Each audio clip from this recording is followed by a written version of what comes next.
Welcome back to Grow Joyfully and Garden Tour Saturday with your host, Grandma Sandy, your co-host, Suffolk Susie, Pat's Garden Life, and Growing on Vancouver Island. It is an incredibly beautiful morning. These ornamental alliums are looking more and more beautiful.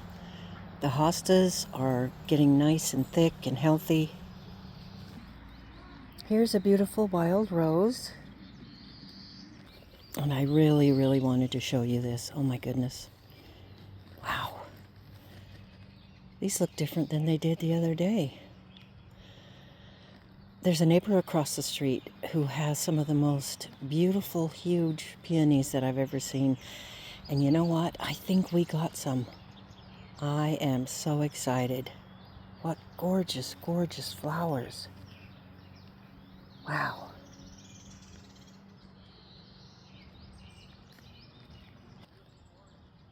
The clematis is incredibly gorgeous.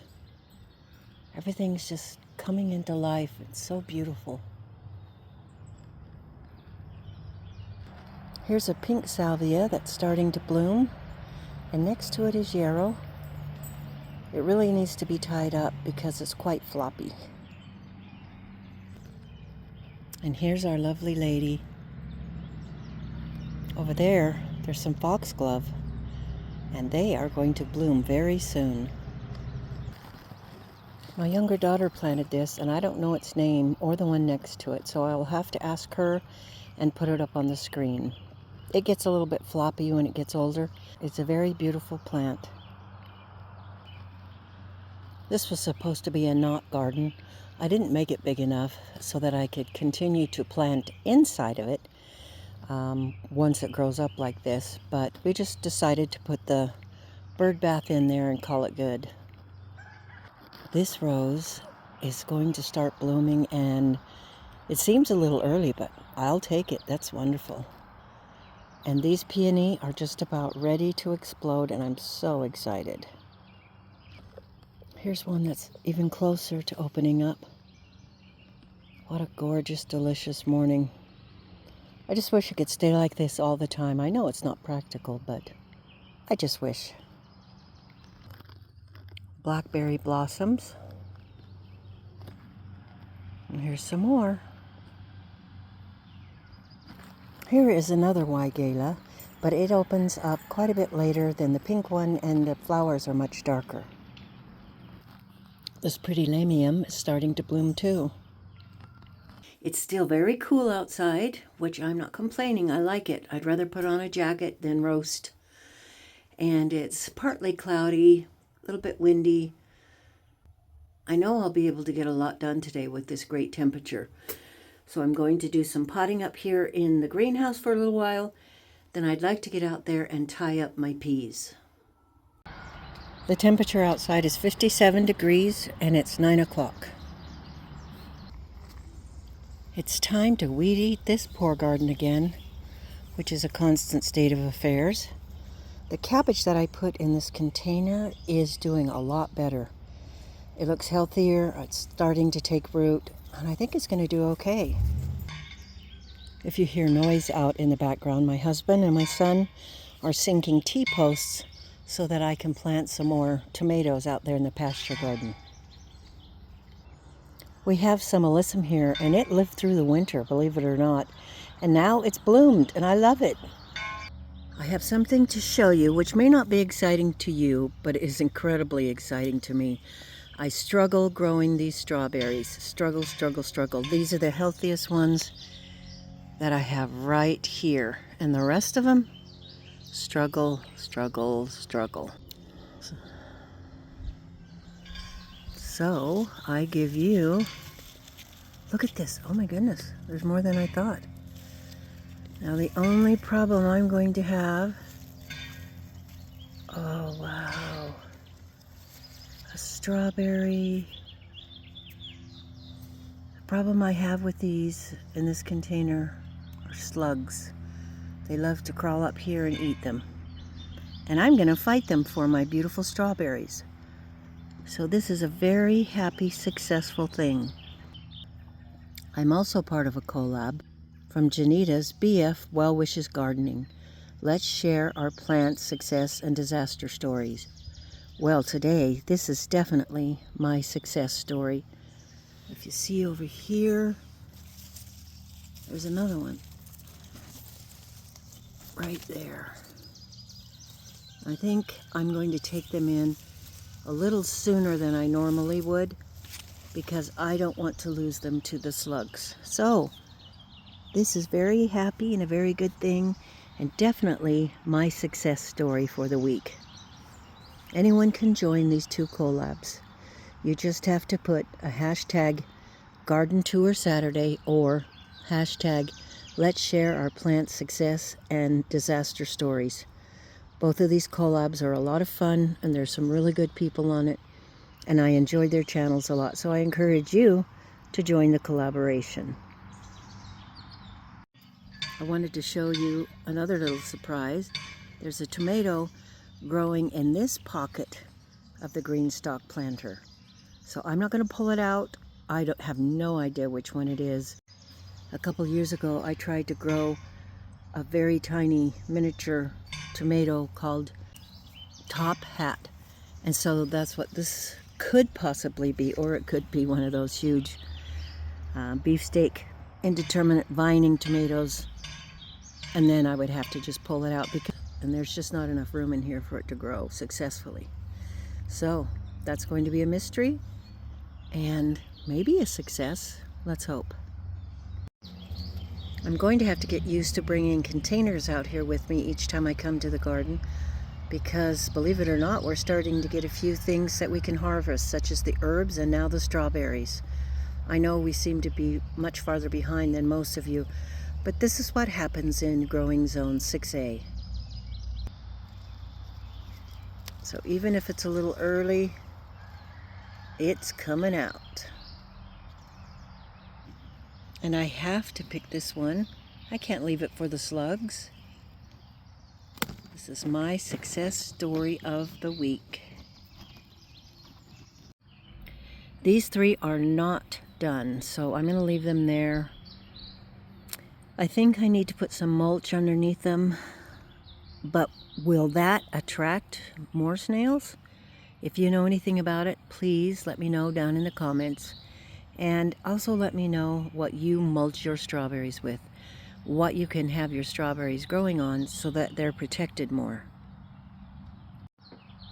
I think I'll fertilize these strawberries again just to keep them healthy and green, because in these small containers the water goes out easily, so it follows that so do the nutrients. So I'm going to fertilize this again. I'm also going to move these three strawberries, I don't know about this one, it's not very healthy, into these pockets, and then I can use this container for something else because it's not doing well. Okay, so I transplanted 3 strawberries from here to there, there, and there. So fingers crossed that they will grow and just start really flourishing and producing strawberries. I'm really excited about it. I'm trying really hard to keep this green stalk piece very healthy. I can't have the green stalk planter all put together and tall because it falls over. I can't get to things, and I just seem to like it this way better. It just fits in the garden here a little better. So that's what I worked on this morning already. I don't know about you, but I like to work on things that look healthy and are doing well. Things like this make me discouraged and want to give up, but I'm going to give them another opportunity to grow. I've got this one looking fairly decent. 2 more died in this one. I didn't even try to plant them in that 3rd green stalk piece. I put some carrots, and what else did I put in there? Some dragon tongue beans. So we're going to see how that goes. Hopefully they'll grow well. I don't have one of those cool spinner things that you can set your green stalks on. Now this one is a very big tray and it has wheels on it, but it does not move well. So any of the strawberries in the back get terribly neglected. I'm not quite sure what to do about that unless I just plant some really tough, hard to kill plant back there. I suppose I could try mint, but I'm not sure if I want to get that started in here. Once you do, you have it for a long time, but believe it or not, lemon balm will outlive your mint. They're in the same family. All my mint has died and gone away, and I have lemon balm everywhere that I have not even planted. So if you don't catch it by the time it goes to seed, you will have it in incredible places. I have been soaking some nasturtium seeds and sweet pea seeds. One of the nasturtiums is a really dark, beautiful one. I'll have to put the name of the variety up on the screen because I've forgotten. And the other one's kind of a peachy one, and I'll put that name up as well. But I need to get them planted and see how that's going to go. Since this has just had strawberries in it, and I had renewed all the potting soil and amended it and helped it out, I think I'm going to put some of the nasturtiums and the sweet pea seeds in here. They've been soaking for about 2 days. My husband and my son are setting T-posts in the pasture garden, so sorry about the noise. Everybody's really outside and enjoying it, and it's busy, busy, busy all around us this morning. But I'm going to take the sweet pea seeds, these right here, and put them in the middle, if I can get them divided properly. I'm going to have to put a little support right here in the middle for them.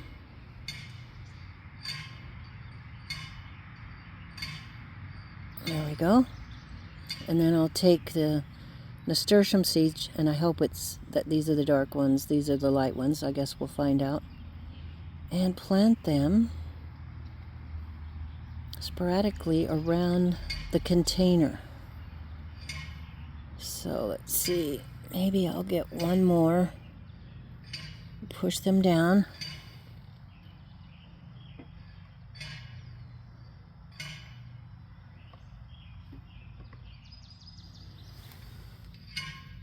There. I'll make sure they're planted down in there, and then I'm going to go get some water and water them in. Keep a good eye on them. I really hope this turns out. It could be very beautiful. Beautiful things in your garden are very necessary.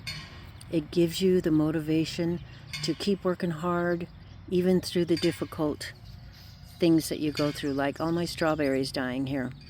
So plant something beautiful in your garden. Plant flowers. Peas are beautiful. Sweet peas are beautiful. Of course, I think anything in a garden is beautiful, but even this picture right here, that's beautiful. And that motivates me to want to be out here and work in it and make it beautiful. The reason I have sticks in here, I'm sure you figured out, is because of my kitty cats. It helps to discourage, to keep them out. I'm going to have to find 2 more sticks because they're very persistent. I just ate one of those strawberries that I harvested. I think I've died and gone to heaven.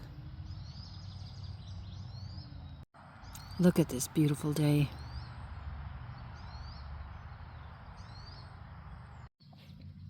I think I'm going to take these 2 strawberries out that are alive still and plant them over here where 2 of them have died. And then I'm just going to come back here and plant the rest of the nasturtium and sweet pea seeds right here and hope that they grow in beauty and gloriousness. If it stays nice and cool like this, I could work in this garden for hours. Of course, the pasture garden would be completely neglected, as well as the flower beds out there. But I'm going to enjoy it right now. I had amended all of these pots earlier this spring, so I'm not going to put anything more in right now other than these seeds. See if I can use one hand and separate the nasturtiums from the sweet peas. And left-handed as well, because I'm right-handed. Of course, I can't hold the camera and plant and talk at the same time. You know, the old chewing gum thing. Okay, that is all of the nasturtiums. Now I'm just going to spread the sweet pea seeds throughout here. Sorry, my camera keeps refocusing. I'll hold it back a little bit, then maybe it won't have so much trouble.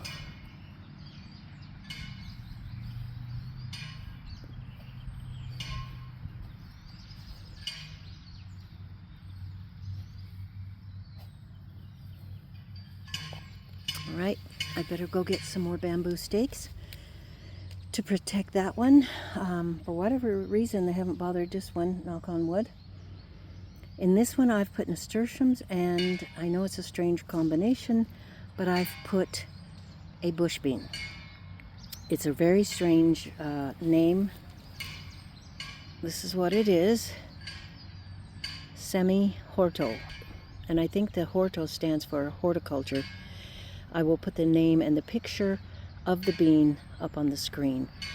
They, like I said, are a bush bean, and they turn out kind of yellow in the background with some red streaks, and they're a very fascinating bean. They're pretty good tasting too. So I just thought I'd try mixing flowers and beans. This is where my ground cherries self-seed themselves every year. So I leave quite a bit of space here. Not enough for the whole thing. I mean, look at there are hundreds of little plants. So obviously I'll have to thin them. But I wanted to stick a cabbage right here and see how it did in the raised beds, because last year I put them in the ground over there in the old railroad tie bed. Did they do well? They did okay, but not great. So I was thinking of putting them in a different spot this year. I'm not going to grow nearly as many brassicas this year. I didn't end up using them as much as I wanted to. I did use all the cabbage though. And I don't know, I just wanted to change, so that's okay. That's what we do every year with our gardens. We just follow our hearts and make a change or keep it the same, whatever feels good that year. I have placed a couple of hoop stakes from one pot to another one over here, and I'm hoping to train the sweet peas up even from this one. I also put down 2 scat cat mats, so I think we're good to go there. So now I'm going to move on to my next project.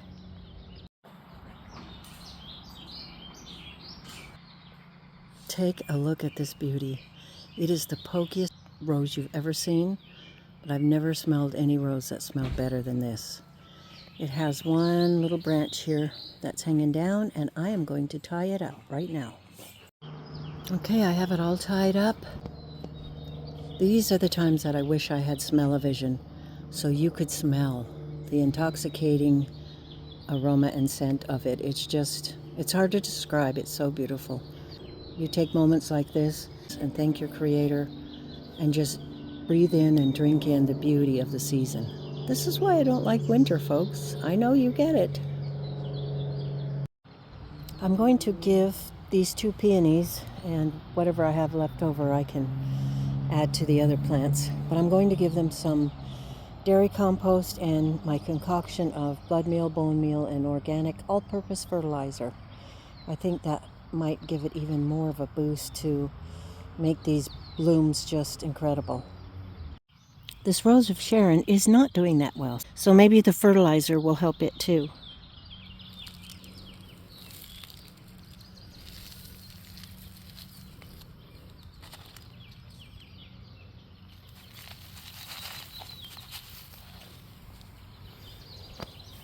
I don't know what this is, but it looks like it's going to be spectacular. There's another one over here.